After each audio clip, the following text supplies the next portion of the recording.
오늘 말씀을 보면 교회는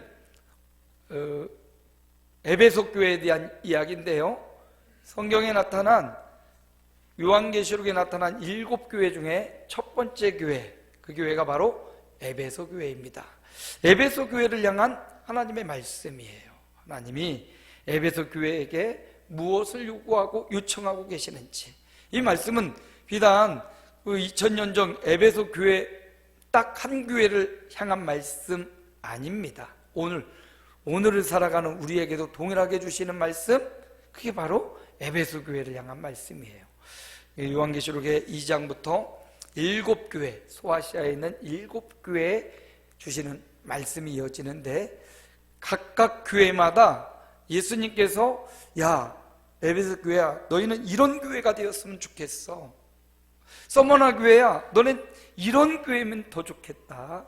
버가모, 두아디라, 사대, 빌라델비아, 라오디게아, 이 7교회를 향해서 하나님이 이런 교회가 되면 좋겠어, 주님의 마음이 담겨져 있어요. 그래서 오늘 우리 아름다운 교회도 에베소 교회부터 라오디게아 교회를 살펴보면서 오늘 우리 교회는 이런 교회가 되었으면 좋겠구나, 주님의 말씀이 우리에게 들어와서 그런 교회 되시기를 주님의 이름으로 축복합니다.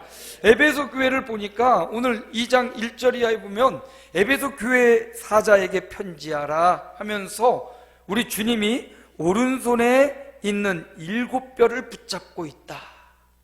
우리 주님이, 우리 예수께서, 부활하신 주님이 그냥 승천하고 사라진 게 아닙니다. 그 주님이 손에 7뼈를 붙잡고 계시다라는 것을 우리에게 보여줘요.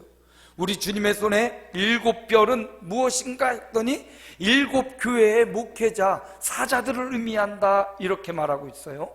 그러므로 우리 주님의 손에 7교회 사자들, 교역자들, 지도자들을 누가 붙잡고 계셔요? 주님이 붙잡고 계신다. 우리 주님이, 부활하신 주님이, 사망 권세를 깨고 부활하신 그 주님이 우리 교회를 붙잡고 계신다는 사실을 믿으시기 바랍니다. 우리 주님은 사라진 게 아니에요. 부활하고 승천하고 끝난 게 아니에요. 그 주님께서 지금도 친히 그 강한 손, 그 능력의 손, 그 장중에 우리를 붙잡고 계시고요, 특별히 교회의 지도자, 리더인 목회자와 우리 장로님과 당회원들을 꽉 붙잡고 계시다는 사실을 기억하시고 그 손 놓지 마시고 그 손 의지하여 힘있게 믿음의 삶을 살아가시기를 축원합니다. 리더가, 또 교회 지도자들이 말씀에 깨어있고 살아있어야만 교회가 활력을 찾고 믿음의 길을 갈 수 있습니다. 그래서 우리 주님은요, 특별히 7뼈를 붙잡고 계세요. 7교회의 사자들, 7교회 지도자들을 꽉 붙잡고 계시니까 주님이 붙잡고 계신다는 이 말씀에 힘을 내고 우리 교회가 힘있게 주님의 사명 감당하시기를 축복합니다. 그리고요, 우리 주님이 7사자만 붙잡고 있는 게 아니에요. 보니까 7 금촛대 사이를 거니신다. 우리 주님이 계속해서 7 금촛대는 교회를 의미하는데 교회 사이를 거니시고 계셔요. 뭐 산책을 하고 계시나 뭘 보려고 어딜 가시는 게 아니라 교회에 계시다라는 의미로 오늘 이렇게 표현해 주고 있는 거예요. 교회에 계시다는 거예요. 가까이, 저 멀리 계신 주님이 아니라 가까이에서 주님 하면 들릴 거리, 지근한 거리에 주님이 계시다는 것을 표현해 주고 있는 거예요. 7교회 중에 첫 번째 교회인 에베소 교회에 내가 이 교회 사이에 지금 거닐고 있다.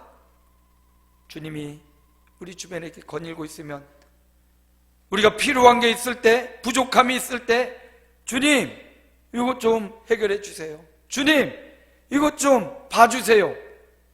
얼마 전 수능시험을 봤지 않습니까? 수능시험 볼 때도 수능시험 보는 감독관들이 있으니까 시험 보다가 학생들이 뭔가 좀 궁금하거나 뭔가 불편하면 감독관님, 선생님 불러가지고 그 문제를 해결해 달라고 하잖아요. 근데 만약에 감독관이 없으면 누가 해결해 줍니까? 스스로 해결하기 어렵잖아요. 마찬가지 우리 주님이 가장 우리 지근거리에 교회 사이를 거니시고 계시면서 한 사람 한 사람의 청원, 기도, 신음, 듣고 계신다는 거예요. 저와 여러분의 간절한 마음 가장 가까운 거리에서 보고 계시고 지켜보고 계시고 도와주시고 요청할 때 응답해 주시는 분, 그분이 바로 우리 주님이신 줄 믿습니다. 바로 그 주님이 우리 가장 가까운 데서 우리를 지켜보고 거니시고 동행하시는 그 주님이 이제 에베소 교회에게 하고 싶은 말씀을 전달하고 있어요. 이제 7교회를 보면 특징들이 나오는데 7교회마다 주님이 칭찬하는 내용이 있고, 그 다음에 칭찬 끝나고 책망하는 내용, 잘못된 것 지적하는 내용도 있고, 마지막으로 어떻게 살아야 될지 권면하는 내용, 이렇게 반복돼요. 7교회를 향해서 칭찬, 책망, 그리고 권면, 이 3가지가 반복되는데, 어떤 교회는 보면 칭찬만 있어요.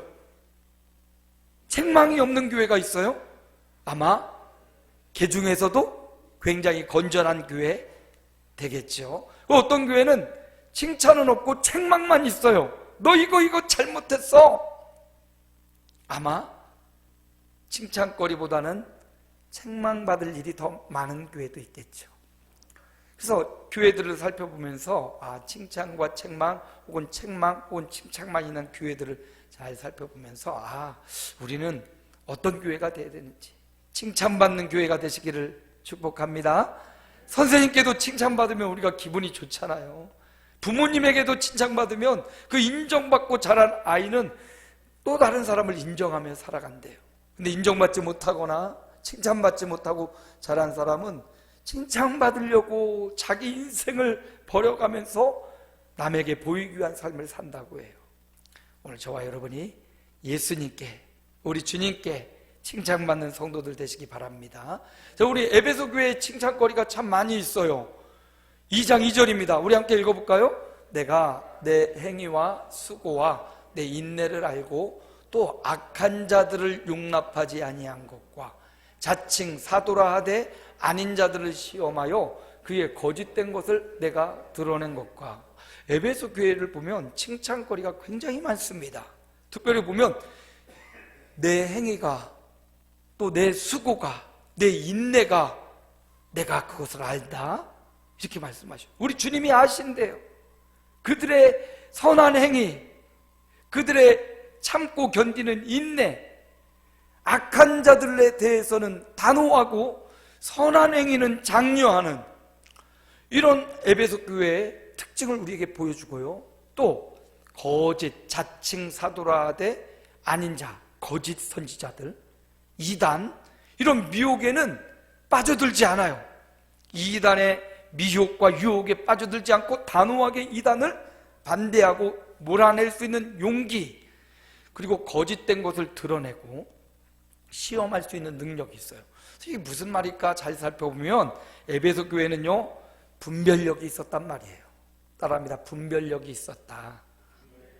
이게 선인지 악인지 분별하는 능력이 있었던 거예요. 또 판단력이 있었다는 거예요. 판단력. 옳고 그른 것을 알고 그것을 바르게 판단할 수 있는 판단력. 지혜가 뭐냐? 지혜는요, 올바른 판단력과 분별력이 지혜예요. 가만히 보면 에베소 교회는 분별력과 판단력, 지혜로운 교회였다. 또 3절입니다. 함께 읽어보시죠. 또 내가 참고 내 이름을 위하여 견디고 게으르지 아니한 것을 아노라. 지혜로운 교회인데요, 성도 한 사람 한 사람이 지혜로운데 더 나아가 보니까 견디고 게으르지 않았다. 이 말은 부지런했다, 성실했다, 이 말 아니겠습니까? 지혜롭고 성실한 사람, 이 땅 살아가면서 지혜롭고 성실한 사람 어디 가도요, 인정받고 자기 먹을거리는 충분히 하더라고요. 지혜롭고 성실하니까 인정받지요. 지혜롭고 성실하니까 사람들로부터 인정받고 또 살아가는데 큰 지장 없이 살아간 걸 볼 수가 있어요. 에베소 교회도 보니까 지혜롭고 또 부지런했어요. 성실했어요. 그래서 수많은 7교회 중에서도 제일 첫 번째 나오는 교회, 바울이 친히 가서 개척하여 세운 이 에베소 교회, 여기에 오랫동안 머물며 성도들을 양육했던 바로 사도들의 훈련과 양육이 있던 이 에베소 교회가 얼마나 지혜롭고 얼마나 부지런했는지 우리에게 보여주고요, 이 칭찬들은 저와 여러분도 본받기 원합니다. 저와 여러분도 선한 행위가 많아지기를 축복합니다. 교회를 위해, 성도를 위해 수고가 많아지기 바랍니다. 인내하며 참을 수 있고, 그럼에도 불구하고 거짓, 이단과 악한 자들의 시험에는 빠지지 말고 엄히 경고하고 물리칠 수 있는 용기가 있기를 축복합니다. 어느 날 보니까 저에게 편지가 왔어요. 그것도 손편지가 왔어요. 그 직접 쓴 손편지예요. 그래서 딱 읽어보니까 신천지에서 저에게 편지를 보내줬더라고요. 손편지로. 목사님, 존경하옵는 목사님, 우리 신천지에 오셔서 교육을 받고 새 생명의 말씀을 받고 거듭난 목사님이 되시기를 바라고, 성도들도 거듭나기를. 손편지를 써서 저에게 보내줘서 제가 다른 편지 다 찢어버렸는데, 야, 정말 정성이 대단하다. 손편지까지 써서 나에게, 담임 목사님에게 직접 보냈어?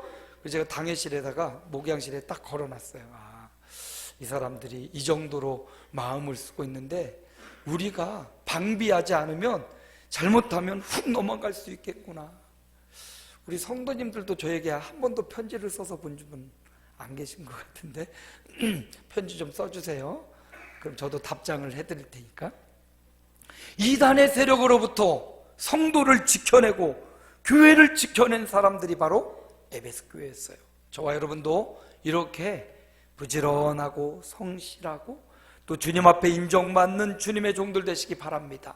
한 가지 특이한 것은 주님이요, 그 에베소 교회의 모든 행위와 수고와 그들이 행했던 것들을 내가 안다, 이렇게 말씀하죠. 내가 아노라. 여러분, 사람은 몰라줄 수 있습니다.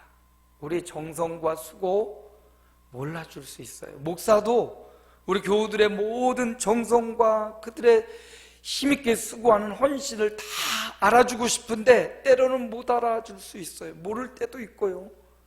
그러나 우리 주님은 아신다고요. 여러분의 수고, 여러분의 신음하는 기도, 여러분의 정성껏 드려지는 예물, 또 여러분의 헌신, 주님은 아십니다. 주님이 아시면 조카리라는 찬양도 있죠. 그렇습니다. 우리 주님께서 아시면 돼요. 여러분의 헌신과 수고. 근데 여기서 안다는 말씀은요, 어떤 사람에게는 축복의 말씀, 위로의 말씀이지만 어떤 사람에게는 두려운 말씀이에요. 하나님이, 우리 주님이 우리 헌신과 수고도 알지만 우리의 게으름과 우리의 낭만과 우리의 불신앙과 우리의 불순종도 아신다는 말이에요. 그러므로 주님이 저와 여러분의 진실된 헌신과 수고를 알아주는, 행여나 부끄러워 아직 불순종하고 아직 온전하지 못한 우리의 모습이 있다면 바로잡고 주님이 칭찬하시는 그런 성도의 삶을 살아가시기를 축복합니다. 이처럼 에베소 교회가 이렇게 칭찬할 것이 많았는데 책망할 것도 있네요. 4절 말씀입니다. 함께 읽어볼까요?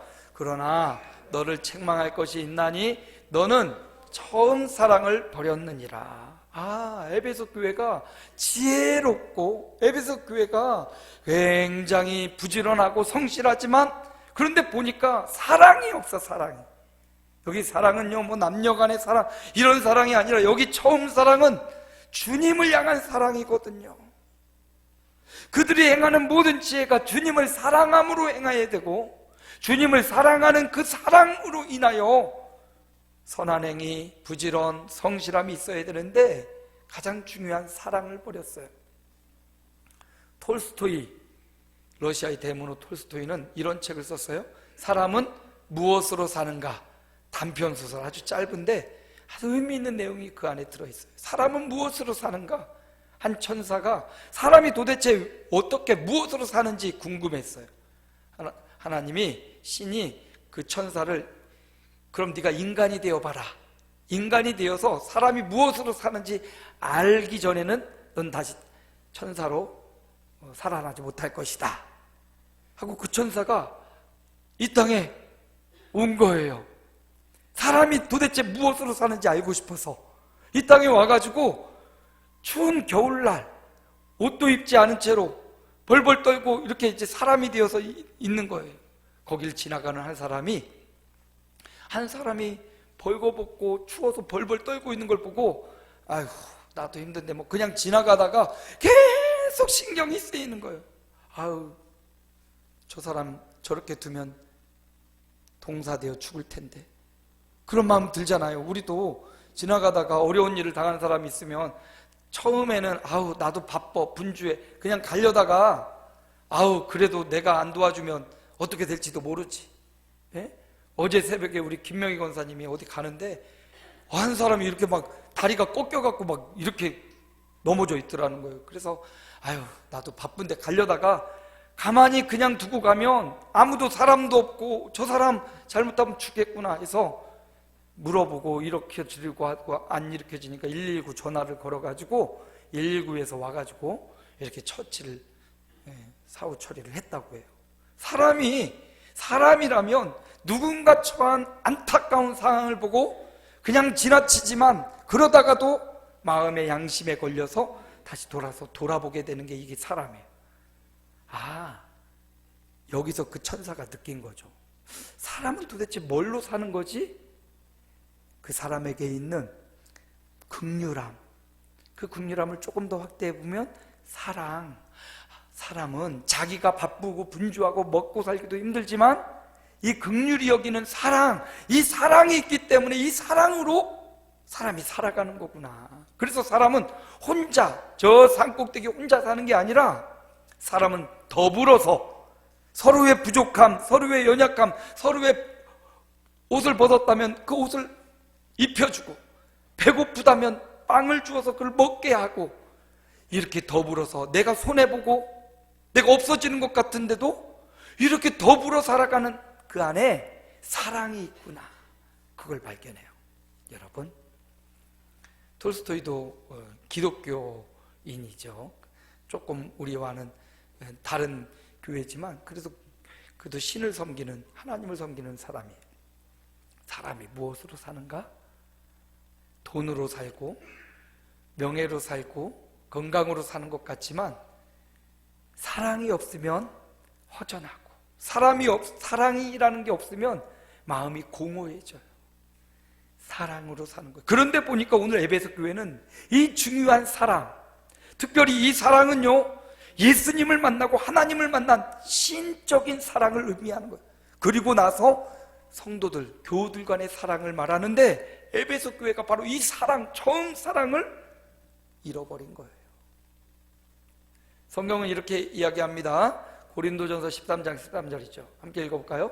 그런즉 믿음, 소망, 사랑 이 세 가지는 항상 있을 것인데 그 중에 제일은 사랑이라. 제일이 뭐라고요? 사랑이라고. 사랑. 그런데 가장 중요한 건 사랑을 빼놓고 아무리 지혜롭고 아무리 부지런하고 성실해도 사랑이 없으니까 주님은 에베소 교회를 향하여 야, 너네 사랑이 필요해. 사랑이 있어야 돼 라고 말씀하시는 거예요. 에베소 교회에 필요한 사랑, 오늘 우리 교회에도 바로 이 사랑이 필요합니다. 오늘 우리 교회에도 하나님을 사랑하는 이 사랑이 필요하고 우리 교우들을 서로 사랑하는 이웃사랑, 이 사랑이 필요합니다. 그래서 교회는 사랑하는 공동체다. 사랑이 가득한 공동체, 주님이 에베소 교회를 향하여 간절히 바라던 바 사랑하는 공동체가 돼야 된다. 오늘 이 시대를 살아가는 우리 아름다운 교회에도 바라시는 바가 있다면 지금도 사랑하지만 더 많이 사랑하는 공동체가 되시기를 주님의 이름으로 축복합니다. 사랑하려면 조금 희생이 필요해요. 사랑하는데 내 주장, 내 것 고집하면 이게 어떻게 사랑이 되겠어요? 내 고집하던 것 좀 내려놓고 저분의 내용과 그것을 내가 감수하고 수용할 때 사랑할 수 있는 거잖아요. 사랑에는 반드시 수고가 필요해요. 부모가 자식을 사랑할 때도 부모의 헌신적 희생이 불가피합니다. 근데 우리 김명성 집사님 딸은 아직 안 나왔어요? 내일 나와요? 내일 나온답니다. 우리 궁금해 하시는 분들이 계신 것 같아서 교우들이 기도하고 있으니까 내일 아주 딸인지 딸이에요? 딸이에요. 예쁜 딸이 나올 것 같네요. 아이가 좀 많이 크대요. 기도해 주시기 바랍니다. 순산할 수 있도록 기도해 주시기 바랍니다. 부모가 자식을 낳아 핏덩이를 낳아서 기를 때 그에게 무엇을 바라고 이 다음에 너가 잘 커서 나에게 노후를 책임져 줄 거야 그걸 바라고 키우는 부모가 없을 거예요. 마찬가지로 우리에게도 주님이 우리를 먼저 사랑하셨기에 우리 공동체도 이런 사랑이 충만한 공동체가 되시기를 축복합니다. 자, 사랑이 없는 에베소 교회를 향하여 주님이 이렇게 권면합니다. 조금 긴데 5절 함께 읽어볼까요? 그러므로 어디서 떨어졌는지를 생각하고 회개하여 처음 행위를 가지라.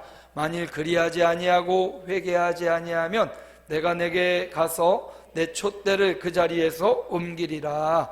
사랑이 식었다면 왜 언제부터 내 마음이 인색해졌는지 무엇 때문에 내 마음의 사랑이 식었는지 생각하래요. 그리고 뭐 하래요? 회개하래요.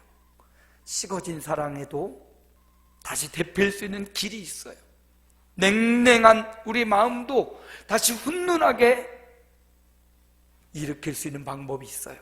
뭐냐면 무엇이 문제인지를 잘 생각해보고 언제부터 내 마음이 하나님을 사랑하고 하나님을 예배하는 마음이 조금 소원해지고 조금 식어버렸는지 언제부터지? 코로나가 시작되면서부터였던 것 같아. 영상 예배하면서부터인 것 같아. 내가 어떤 큰 사건을 만났는데 그때 있던 것 같아. 여러분 잘 생각하십시오. 여러분만이 알 수 있는 사랑이 식은 원인을 제공했던 사건들이 있을 거예요. 어디서 떨어졌는지, 어디서 하나님을 사랑하는 마음이 식어버렸는지, 어디서 주님을 사랑하는 마음이 이렇게 냉랭해졌는지, 어디서 우리 성도들을 사랑하고 성도들을 위하는 마음이 어디서부터, 언제서부터, 무엇 때문에 식어졌는지 생각하고, 그리고 뭐 하라고요? 회개하래요. 회개하고 다시 그 처음 사랑, 그 뜨거웠던 사랑, 주님을 사랑하고 이웃을 사랑하는 그 마음을 가지면 회복이 가능하다 말씀합니다. 이 땅의 병은 회복되지 않은 병도 있고 사망에 이르는 병도 있어요. 그런데 우리의 이 냉랭해진 마음은 다시 데필 수 있다고. 회개하고 처음 행위를 가자 사랑의 공동체가 되기를 축복합니다. 그렇게 사랑의 공동체가 되는 자에게 이런 축복을 주시겠대요. 마지막 7절입니다. 함께 읽습니다. 귀 있는 자는 성령이 교회들에게 하시는 말씀을 들을지어다. 이기는 그에게는 내가 하나님의 낙원에 있는 생명나무의 열매를 주어 먹게 하리라. 귀 있는 자는 성령이 교회, 저와 여러분에게 하시는 말씀을 듣고 순종해야 됩니다. 에베소 교회를 향한 주님의 마음, 나는 너희 교회가 사랑이 충만한 교회가 되었으면 좋겠어. 거기에 지혜도 있고 거기에 성실하고 거기에 분별력과 판단력도 있으면 좋겠어. 이게 주님의 마음이에요. 교회는 사랑하는 공동체입니다. 우리 아름다운 교회가 사랑의 공동체가 되기를 축복합니다. 에베소 교회를 향한 주님의 마음처럼 우리 교회를 향한 주님의 마음도 동일해요. 교회는 사랑 공동체예요. 사랑은 희생하고 수고하는 거죠.